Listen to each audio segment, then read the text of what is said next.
Здравейте, приятели на здравето! Нали не сте забравили, че днес ще продължим темата за емоционалната интелигентност? И така, каква е ролята на емоционалната интелигентност? Тя не е задължително свързана с вземането на решения. Проучванията показват, че професията, която човек получава след завършване на образованието си, трябва да отразява коефициента му на интелигентност IQ. Но реализирането му в работата няма почти никаква връзка с въпросния коефициент. Подобна е ситуацията и с неговите оценки в училище. Добрата реализация по-скоро има отношение към коефициента на емоционална интелигентност, който се означаваше с латинските букви EQ.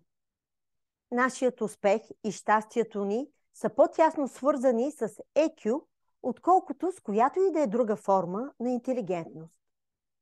Различни научни изследвания доказват, че повишаването на EQ предотвратява опасността от депресия, фобии, обсесивно-компулсивно разстройство, посттравматичен стрес, анорексия, булимия и наркомании, като алкохолизма. Програмата от 12 стъпки на анонимните алкохолици, например, дава забележителни резултати. Но тя е 4 пъти по-успешна, ако се съчетае с стратегия за повишаване на емоционалната интелигентност. При хората, които не са пристрастени или болни, повишаването на EQ подпомага разсъдъка и подобрява способността за общуване. Това насърчава единството в групата, намалява противоречията и прави живота по-ведър. Кои фактори оказват най-силно влияние върху емоционалната интелигентност? Обширни проучвания през последното десетилетие описват факторите, които въздействат върху емоционалната интелигентност. Нашето генетично наследство, преживяванията от детството и нивото на емоционална подкрепа, която получаваме в момента, са част от тях. Както и храната, която консумираме. Бони Бисхолт доказва, че вегетарианската диета води до по-добро настроение както при мъжете, така и при жените. Понижава се нивото на стреса, тревожността и депресията, защото растителните храни нямат арахидоновата киселина. Това е масна киселина, предизвикваща възбуда, която се намира предимно в месото и рибата. Има и друг фактор, който повлиява емоционалната интелигентност. Това, което гледаме. Оказва се, че това, върху което спираме нашето внимание, влияе както върху нашите IQ и EQ. Колкото повече забавни предавания гледаме, толкова повече се понижават творческите ни способности и резултати. Това води и до липса на контрол върху емоциите, предразполага към увеличаване на насилието и сексуалните престъпления.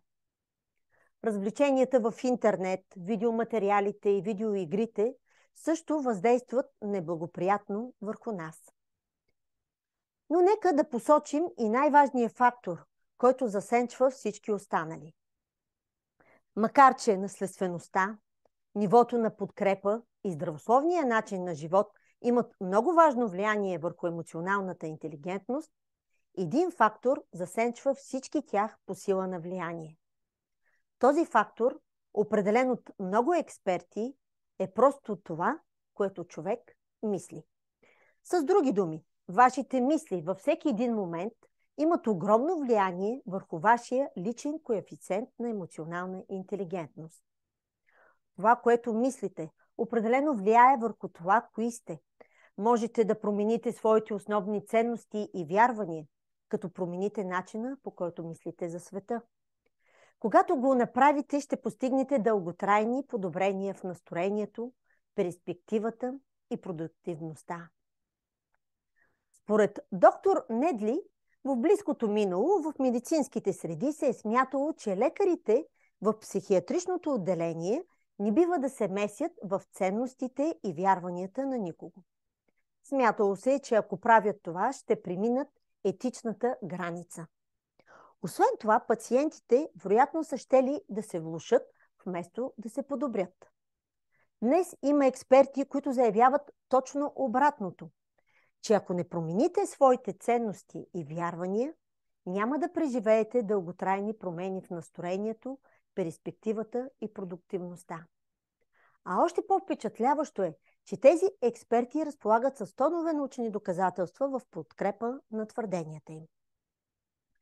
Проучванията доказват, че отрицателните мисли, водещи до разстройства, почти винаги съдържат големи изкривявания. Макар че изглеждат основателни на пръв поглед, те са всъщност ирационални, изкривени и погрешни. Подобен тип мислене е главната причина за страданията в нашия свят днес. Добрата новина е, че изправянето, казано в кавички, на нашето мислене може да подобри настроението, личните взаимоотношения и живота ни като цяло, което да доведе до вълнообразен ефект със силата да промени света. Затова мислете позитивно и очаквайте следващото видео, в което ще говорим за някои успешни стратегии за подобряване на коефициента ни на емоционална интелигентност.